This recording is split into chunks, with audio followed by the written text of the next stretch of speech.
Hello everyone. இன்னைக்கு mole concept, அதாவது கெமிஸ்ட்ரியில் ஃபர்ஸ்ட் சாப்டர் மோல் கான்செப்டை பேசிக்ஸ் ஆஃப் கெமிஸ்ட்ரின்னு கூட சொல்லலாம். Some basics of chemistry. ஓகேவா, கிளியரா? ஸோ இந்த சாப்டர் அப்படின்றது மொத்தம் ரொம்ப சிம்பிள் சாப்டர். அண்ட் தென் இதில் சிம்பிள் டேர்ம்ஸ், அதாவது இந்த கெமிஸ்ட்ரியில் யூஸ் ஆகிற எல்லா டேர்ம்ஸுமே இதில் இருக்கும். ஜஸ்ட் இன்ட்ரோடக்ஷன் மாதிரி. ஓகேவா, ஸ்டார்ட் பண்ணலாமா? ஓகே. ஸோ ஃபர்ஸ்ட் என்னன்னா, ஃபர்ஸ்ட் மோல் கான்செப்டில் ஃபர்ஸ்ட் என்னன்னா, மேட்டர் அப்படின்னா என்ன அப்படின்னா, அதாவது ஒரு ஏதாச்சும் ஒருக்கு மாஸ் இருந்தா அத matter. which occupies the space, the thing which occupies the space is called matter. which occupies the space is called matter. ஓகேவா, மேட்டர்னா இது. இப்போ மேட்டர் அப்படின்றது எத்தனை டைப்ஸ் இருக்கு, அதாவது நமக்கு தெரிஞ்ச மேட்டர் எத்தனை டைப்ஸ்? Solid, liquid, cases.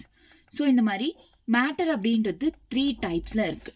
ஆமாவா? சாலிட்னா எப்படி இருக்கும், லிக்விட்னா எப்படி இருக்கும், கேசஸ்னா எப்படி இருக்கும், எல்லாருக்கும் தெரியும். பேசிக் தெரியும்ல, சாலிட் எப்படி இருக்கும், லிக்விட் எப்படி இருக்கும், கேசஸ் எப்படி இருக்கும்னு. ஸோ இப்போ சாலிட்ல என்னென்ன ப்ராப்பர்ட்டிஸ் இருக்கும்? ஆக்சுவலி சாலிட்ல பார்த்தோம்னா ஸ்ட்ராங் அட்ராக்டிவ் ஃபோர்ஸ் இருக்கும். சாலிட்ல என்ன இருக்கும்? ஸ்ட்ராங் அட்ராக்டிவ் ஃபோர்ஸ் அப்படின்றது ப்ரெசென்ட் ஆயிருக்கும்.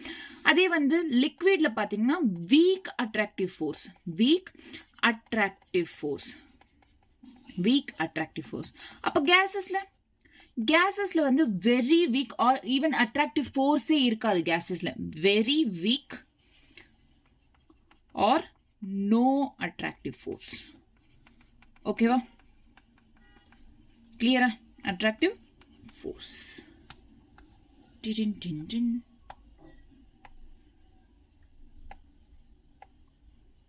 ஓகே, இது நல்லா இருக்கா கலரு? ஓகே, இது எடுத்துக்கலாம். நல்லா இல்லை தான், சரி. ஓகே.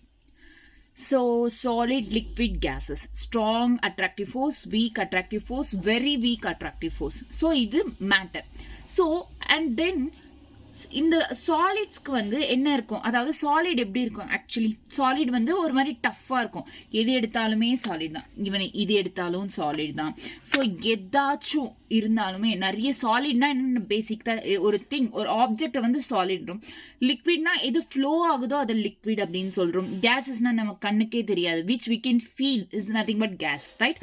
ஸோ சாலிட், லிக்விட், கேசஸ்ல ஃபர்ஸ்ட் சாலிட்ல என்னன்னா, இதுக்கு டெஃபினைட் வால்யூம் அப்படின்றது பிரசன்ட் ஆயிருக்கும். டெஃபினைட் வால்யூம் பிரசன்ட் ஆயிருக்கும் அண்ட் டெஃபினைட் ஷேப் அப்படின்றதும் பிரசன்ட் ஆயிருக்கும். So definite volume and definite shape அப்படின்றது பிரசன்ட் ஆயிருக்கும். எதுல? சாலிட்ஸ்க்கு. வேறாஸ் லிக்விட்ல என்னன்னா டெஃபினைட் வால்யூம் பிரசன்ட் ஆயிருக்கும். டெஃபினைட், அதாவது டெஃபினைட்னா ஒரே வால்யூம் தான், ஷேப்பும் சேமா தான் இருக்கும். சாலிட் ஷேப் சேஞ்ச் பண்ண முடியாது. இதுக்கு வேற ப்ராசஸ் இருக்கு. சிம்பிளா நம்ம சாலிட் ஷேப்ஸை சேஞ்ச் பண்ண முடியாது. டெஃபினைட் அதுக்கு எவ்வளோ வால்யூம் இருக்கோ அவ்வளோதான் இருக்கும், அவ்வளோதான், அதுதான் ஷேப்பா இருக்கும். அதே லிக்விட்னா டெஃபினைட் வால்யூம், அதாவது இப்போ தண்ணி எடுத்துக்கோங்க. தண்ணி ஒரு பாட்டில் எவ்வளோ இருக்கோ அவ்வளோ மட்டும்தான் இருக்கும். வேற பாட்டில் ஊத்துனா கூட சேம் வால்யூம் தான் இருக்கும். இன்க்ரீஸும் ஆகாது, டிக்ரீஸும் ஆகாது. But it does not have, it has no definite shape. It has no definite shape இருக்காது. அதாவது இது கண்டெய்னர் என்ன ஷேப்போ அந்த ஷேப்ல லிக்விட் ஷேப் அப்படின்றது பிரசன்ட் ஆயிருக்கும். ஓகேவா? It has no definite shape. Clear? Next gases வால்யூமும் இருக்காது, ஷேப்பும் இருக்காது. இட் ஹாஸ் நெய்தர் வால்யூம், அதாவது டெஃபினைட் வால்யூம் நார் ஷேப். ஓகேவா, கிளியரா? இது பேசிக். அட்லீஸ்ட் இது தெரியலன்னா பரவாயில்ல, பிரச்சனை இல்லை. ஆனாலும் ஒரு சிம்பிள், ஒரு இப்போ கெமிஸ்ட்ரி ஸ்டார்ட் பண்றோம்னா இது ஒரு பேசிக் ஒரு டாபிக். ஓகேவா, கிளியரா? ஜஸ்ட் ஒரு நாலேஜ்க்காக. Okay, so solid, liquid, gases, strong attractive force, weak attractive force, very weak attractive force. Next, definite volume and shape. Definite volume but has no definite shape. Definite shape அப்படின்றது இல்ல. So neither volume nor shape. Clear? Done. Next இப்போ இந்த solid இருக்கு, liquid இருக்கு, cases இருக்கு. இதை change பண்ணலாமா? அதாவது சாலிட்ல இருந்து லிக்விடா, லிக்விட்ல இருந்து கேசஸா, அகைன் கேஸ்ல இருந்து liquid, liquid to solid. So இந்த மாதிரி சேஞ்ச் பண்ணலாமா? எஸ், பண்ண முடியும். It can be interchangeable. இந்த ப்ராசஸ் என்ன சொல்வோம்? இன்டர்சேஞ்சபிள். ஓகேவா? கிளியரா? ஸோ சாலிட், அதாவது சாலிடை நல்லா ஹீட் பண்ணோம்னா லிக்விடா மாறும். அகைன் லிக்விடை நல்லா ஹீட் பண்ணோம்னா கேஸா மாறும். அதே வந்து இதுக்கு எக்ஸாம்பிள் என்ன எடுத்துக்கிறீங்க? இப்போ ஐஸ் கியூப்ஸ் இருக்கு. இந்த ஐஸ் கியூப்ஸை நல்லா ஹீட் பண்ணா வாட்டரா மாறுமா? இந்த வாட்டரை நல்லா ஹீட் பண்ணோம்னா வேப்பரா மாறும். ஸோ இதுதான். ஓகேவா? அதே வந்து இப்போ இந்த கேஸஸை வந்து கூல் பண்ணோம் அப்படின்னா லிக்விடா சேஞ்ச் ஆகும். அகெயின் இந்த லிக்விடை சாலிட் கூல் பண்ணோம் அப்படின்னா சாலிடா சேஞ்ச் ஆகும். ஸோ இந்த மாதிரி ரைட் சைட் மூவ் ஆகணும்னா ஹீட் பண்ணணும், லெஃப்ட் சைட் மூவ் ஆகணும்னா கூல் பண்ணணும். ஓகேவா? It can be, matter can be interchangeable. ஓகேவா? கிளியர்? நெக்ஸ்ட் இப்போ மேட்டர்லே வந்து, அதாவது இந்த மேட்டர்ல அகெயின் 2 டைப்ஸா டிவைடா இருக்கு. ஒன்னு வந்து பியூர் சப்ஸ்டன்சஸ், ஒன்னு என்ன? Pure substances. இன்னொன்னு என்ன? இன்னொன்னு வந்து மிக்சர்ஸ். இது ஒன்னு பியூர் சப்ஸ்டன்சஸ், இன்னொன்னு வந்து மிக்சர்ஸ். ஓகேவா? ஒன்னு பியூர், இன்னொன்னு மிக்சர்ஸ். இப்போ பியூர் சப்ஸ்டன்சஸ் இருக்கு, அதாவது ஃபிக்ஸ்டு கம்போசிஷன். அதாவது இதுல எந்த ஒரு கலப்படம் இருக்காது அப்படின்றத, எதுவும் கலக்க மாட்டோம், மிக்ஸ்டா இருக்காது, சிங்கிள் ஃபிக்ஸ்டா அது அந்த கம்போசிஷன் அப்படியே இருக்கும். அதுக்கு எக்ஸாம்பிள்ஸ் பார்க்கலாம். ஸோ இந்த பியூர் கம்போசிஷன், பியூர் சப்ஸ்டன்ஸ் என்னென்ன? Fixed composition, fixed. நெக்ஸ்ட் மிக்ஸ்டுனா என்ன? மிக்ஸ் பண்ணது எல்லாமே வந்து சேர்ந்து இருக்கும். இந்த மிக்ஸ்டு அகைன் மிக்சர்ஸ் அப்படின்றது 2 types. Homogeneous mixture, next and then heterogeneous mixture. கிளியரா? இப்போ எக்ஸாம்பிள் பார்க்கலாம். Fixed composition, that is pure substances எது எதுனா கோல்ட், காப்பர், சில்வர், இது எல்லாமே வந்து பியூர் சப்ஸ்டன்சஸோட ஃபிக்ஸ்ட் கம்போசிஷன். பியூர் சப்ஸ்டன்சஸ்னா ஃபிக்ஸ்ட் கம்போசிஷன். அதே மிக்சர்ஸ்னா எல்லாமே சேர்ந்து இருக்குது, மோர் தென் 2 திங்ஸ் இருக்குது, ஏதாச்சும் 2 ஆப்ஜெக்ட்ஸோ ஏதோ சம்திங் எல்லாமே வந்து மிக்ஸ் ஆகி இருக்குது 2 திங்ஸ். அதாவது இப்போ இது 2 டைப்ஸ்னா ஹோமோஜீனஸ் வந்து யூனிஃபார்ம் கம்போசிஷன் இருக்கும், யூனிஃபார்ம் கம்போசிஷன். அதே ஹெட்டிரோஜீனஸ் மிக்சர்னா no uniform composition. அதாவது இப்ப பாத்தீங்கன்னா மிக்சர் அப்படின்றது ஏதாச்சும் வந்து மிக்ஸ் பண்றது. ஆமாவா? இப்போ இந்த மிக்சர்ல வந்து இப்போ ஏதாச்சும் 2 மிக்ஸ் பண்ணோம், 2 திங்ஸ் ஏதாச்சும் 2 மிக்ஸ் பண்ணோம் அப்படின்னா அது ரெண்டுமே வந்து நல்லா வந்து யூனிஃபார்மா சேர்ந்துரும். எது மிக்ஸ் பண்ணோன்னே தெரியாது. அது வந்து ஹோமோஜீனஸ் மிக்சர். ஹெட்டிரோஜீனஸ் மிக்சர்னா மிக்ஸ் பண்ணதுக்கு அப்புறமும் வந்து தனித்தனியா தெரியும். ஸோ அது ஹெட்டிரோஜீனஸ் மிக்சர். ஃபார் எக்ஸாம்பிள் பாத்தீங்கன்னா சுகர் அண்ட் சால்ட் சொல்யூஷன். இதை மிக்ஸ் பண்ணதுக்கு அப்புறம் சுகர் எது, சால்ட் எதுன்னு தெரியுமா? சுகர் எது, சால்ட் எதுன்னு தெரியுமா? தெரியாது. So that is homogeneous mixture, uniform composition. அதாவது அது மிக்ஸ் பண்ணதே தெரியாது, அதை ஹோமோஜீனஸ் மிக்சர் அப்படின்னு. ஹெட்டிரோஜீனஸ் மிக்சர்னா மிக்ஸ் பண்ணது தெரியும். இந்த சுகர் சொல்யூஷன் இல்லாம வெறும் சுகர் அண்ட் சால்ட் மிக்ஸ் பண்ணோம் அப்படின்னு வைங்களா, அப்ப தெரியும்ல? ஆமாவா இல்லையா? Yes or no? தெரியும். சொல்யூஷன், அதாவது தண்ணி கலந்தா அப்போ இது எல்லாம் மிக்ஸ் ஆயிடும், அதனால நமக்கு தெரியாது. தண்ணி கலக்கலனா அப்ப தெரியும். It is heterogeneous mixture. கிளியரா? So this is all about matter பத்தி இவ்வளவுதான். சின்ன கான்செப்ட், ஒரு சின்னதா பேசிக் திங்க ஒரு ஜஸ்ட் ஒரு நாலேஜ்க்காக சொன்னேன் மேட்டர். ஸோ மேட்டர் டாபிக் அப்படின்றது முடிஞ்சிருச்சு. நெக்ஸ்ட் என்னன்னா Dalton's atomic theory. இதுவும் வெரி இம்பார்ட்டன்ட் கிடையாது, ஏன்னா நிறைய சாப்டர்ஸ் ஃபர்தரா வரப்போற சாப்டர்ஸ்ல ரிப்பீட்டடா வந்துட்டு இருக்கும். நம்ம ஜஸ்ட் வந்து இதோட பாஸ்டுலேட்ஸ் என்ன, ப்ராப்பர்ட்டிஸ், அதாவது இதோட பாஸ்டுலேட்ஸ் என்னன்னு தெரிஞ்சுக்கலாம். இனஃப். ஓகேவா? கிளியரா? ஸோ ஃபர்ஸ்ட் டால்டன்ஸ் அட்டாமிக் தியரியில ஃபர்ஸ்ட் என்னன்னா matter consist of indivisible atoms. இப்போ மேட்டர் இருக்கு, மேட்டர்னா என்ன, விச் ஆக்குபைஸ் த ஸ்பேஸ். ஸ்பேஸ்ல இது வந்து இப்போ மேட்டர் இருக்கு, இதெல்லாம் மேட்டர். இந்த மேட்டர்ல ஆட்டம்ஸ் அப்படின்றது பிரசன்ட் இருக்கும்.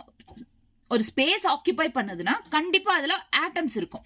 இந்த ஆட்டம்ஸ் வந்து இன்டிவிசிபிள், அதாவது டிவைட் பண்ண முடியாது. இது ஒரு ஃபர்ஸ்ட் பாஸ்டுலேட். ஸோ ஃபர்ஸ்ட் என்ன, matter consists of indivisible atoms. Indivisible atoms. Okay va? Matter consists of indivisible atoms. All the atoms of given element have identical properties including identical mass. But atoms of different elements have different mass. இப்போ பாத்தீங்கன்னா இப்போ ஒரு element இருக்கு, இது எலிமெண்டோட same ஆட்டம் இருக்கு, இந்த எலிமெண்டோட ஆட்டம் வந்து same இருக்கு. ஓகே, இந்த ஆட்டமோட மாஸ் அப்படின்றது பாத்தீங்கன்னா ஐடென்டிக்கல் மாஸ்ன்றது ஐடென்டிக்கல் ப்ராப்பர்ட்டிஸ். புரியலன்னா ஆட்டம்ஸ் எல்லாம் சேர்ந்தா மாலிக்யூல்ஸ். ஸோ மாலிக்யூல்ஸ் எல்லாம் சேர்ந்தா ஒரு எலிமெண்டோ அப்படி, அதாவது மாலிக்யூல்ஸ் அப்படின்னு சொல்லலாம், இல்லை அதுவும் எலிமெண்ட் அப்படின்னு சொல்லலாம். இப்போ ஒரு எலிமெண்ட் இருக்கு, அதாவது ஹைட்ரோஜன் இருக்குன்னு வச்சுக்கோங்க. சாரி பாருங்க, ஹைட்ரோஜன் இருக்கு. இந்த ஹைட்ரோஜன்ல நிறைய ஆட்டம்ஸ் இருக்கும். இதுல நிறைய ஆட்டம்ஸ் இருக்கும். இங்க ஒவ்வொரு ஆட்டமுக்கும் சேம் ப்ராப்பர்ட்டிஸ் தான் இருக்கும், சேம் மாஸ் தான் இருக்கும். அதாவது same properties, same mass, identical mass தான் இருக்கும். ஒருவேளை ஒரு பக்கம் ஹைட்ரோஜன் எலிமெண்ட்டும் இன்னொரு பக்கம் நைட்ரோஜன் எலிமெண்ட்டும் கொடுத்துருக்காங்க, அதாவது டிஃப்ரெண்ட் எலிமெண்ட்ஸ் அப்படின்னு கொடுத்துருக்காங்க. இதுலயும் ஆட்டம்ஸ் இருக்கும், இதுலயும் ஆட்டம்ஸ் இருக்கும். பட் ப்ராப்பர்ட்டிஸ் அப்படின்றது வேரி ஆகும். இந்த ஆட்டம்ஸ்க்கு ப்ராப்பர்ட்டிஸ் டிஃப்ரெண்டா இருக்கும், அதே மாதிரி இந்த ஆட்டம்ஸ்க்கு ப்ராப்பர்ட்டிஸ் அப்படின்றது டிஃப்ரெண்டா இருக்கும். ஆமாவா இல்லையா? ஸோ அதுதான் செகண்ட் ஒன். செகண்ட் பாஸ்டுலேட் என்ன, நோட் பண்ணிக்கோங்க. ஸ்டார்ட் பண்ணலாமா? So all the atoms of given elements, all the atoms of given elements have identical properties. All the atoms of given element have identical properties, including identical mass. But note this, but atoms of different element